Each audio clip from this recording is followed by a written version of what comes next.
you save enough money, what would you do with it? I would buy an island made out of candy. An island made out of candy? It would be like sand full of sugar. Sand full of sugar? The water can be made out of like soda. When you shower, it can be made out of like hot The chances are good that sugar is a bigger part of your daily diet than you may realize. Oh, honey, honey, you are my candy girl, and you got me wanting you, honey. Oh, sugar, sugar. New research coming out of some of America's most respected institutions is starting to find that sugar, the way many people are eating it today, is a toxin. An anti-sugar campaign has sprung up, led by Dr. Robert Lustig, a California endocrinologist, who believes the consumption of added sugars has plunged America into a public health crisis. 274 million a year extra in jet fuel, who cares? Discomfort on the subway because the fat person takes up 2 seats instead of 1, who cares? Sinking of boats due to the weight. A ferry sank in Lake George. No one cares. That ain't it. So what is it? How about $65 billion reduction in productivity due to obesity? And sugar, because of its unique composition, is the only food on the planet that is both fat and carbohydrate at the same time. Sugar is made up of 2 molecules, one called glucose, which is not very sweet and not very interesting, and fructose, which is very sweet and very interesting, and it's the thing we seek, it's the thing we crave. 7 or 8. Like 8 or 9? 20. 10. 7.8. 6 or 7. 10. Depending on the sweetness factor, 24. Like a solid 9.5. 7. Ooh, 8.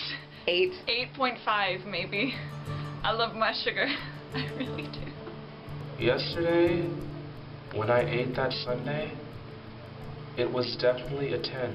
Sugar is much more addictive than I think we had sort of realized early on. Sugar activates the brain in a special way that's very reminiscent of drugs like cocaine. Yeah. No, I was unaware of that fact. I can kind of imagine that. I would believe it. Oh, okay. Yes. No. What? I didn't really know that, but I could guess that, yeah. I'm not surprised. I had my suspicions. I can understand that. The sweet part of sugar is more like alcohol than it is anything else. And they are not the same.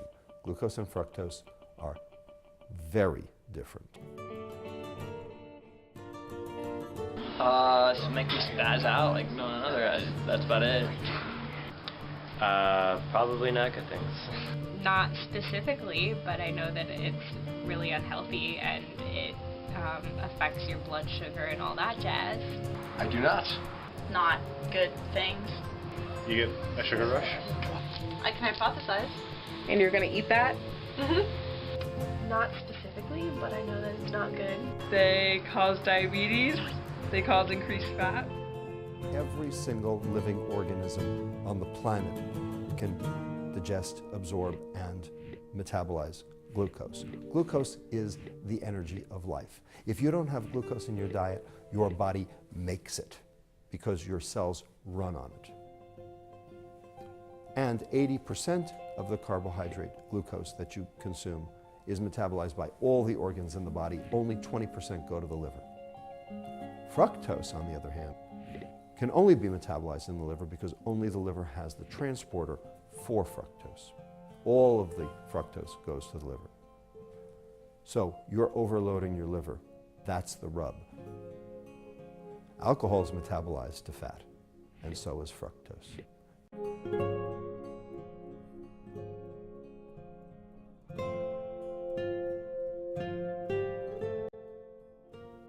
And if you look at the diseases of alcohol and the diseases of sugar and obesity, they are the same.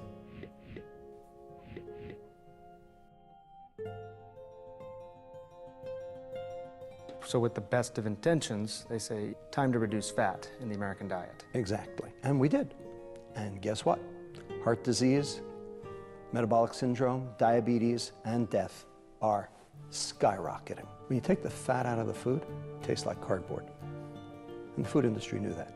So they replaced it with sugar. I'm suspicious of anything that says low-fat or diet because you know that that means that they've had to compensate with a lot of these added sugars. Ultimately, this is a public health crisis. And when it's a public health crisis, you have to do big things and you have to do them across the board. I think it's a problem, and I think it's something that can be regulated. I know there are some people that think like it's a don't take away my freedoms kind of thing, but it gets to a point where we don't even know how much sugar is in a lot of the things we eat, and that's an issue, so yeah, I would say so. I don't really care, but no, because I consume a lot of sugar and caffeine to stay awake. No, because I'm against the regulation of our freedoms in general. Yeah, because I think that everyone wants to be healthy. Obviously, no one wants to die at a young age. Yes, because I think obesity is a huge problem in the U.S. Well, if it's because of the obesity increase in America, then no, because I think that's the parents' responsibility. No, I would not. I would love the government to regulate sugar just because the obesity rates in people and children specifically are just skyrocketing. I don't know, I don't think they really need to regulate it because it's just sugar. Everybody's going to use it regardless. Say that the American consuming public is going to completely eliminate sweeteners out of their diet, I don't think gets us there. Individuals. It's the responsibility of the individual. The individual. I think it should be the responsibility of the individual, but unfortunately the way our food system is now, it's really hard for individuals to get a hold of food that is not totally sugarified. I just made up that word. No, because it's my choice if I want to get fat off sugar. It's everyone's choice whether to consume sugar or not. Individual, definitely. Neither. Well, I would say to them that they've got to approach their diet in balance. Men should consume no more than 150 calories of added sugars a day, and women just 100 calories. Tobacco and alcohol are perfect examples. We have made a conscious choice that we're not going to get rid of them, but we are going to limit their consumption. I think sugar belongs in this exact same wastebasket. The fact is, we've had numerous public health measures that have been imposed upon us, initially to our great dismay, consternation, and antagonism. And now, not only do we accept them as just part of daily life, but we embrace them. Examples: fluoridation of water for cavities, childhood immunizations. These are all things that were anathema when they were first brought up. And now they're just a fact of life. In fact, that's what public health is. When you have something that's toxic and abused at the same time: nicotine, ethanol, cocaine, amphetamine, heroin, morphine, cannabis. That's when regulation has to kick in. And for sugar, which does all of these things, it's both toxic and abused. It's unavoidable, and it has negative impact on society. For sugar, we have nothing.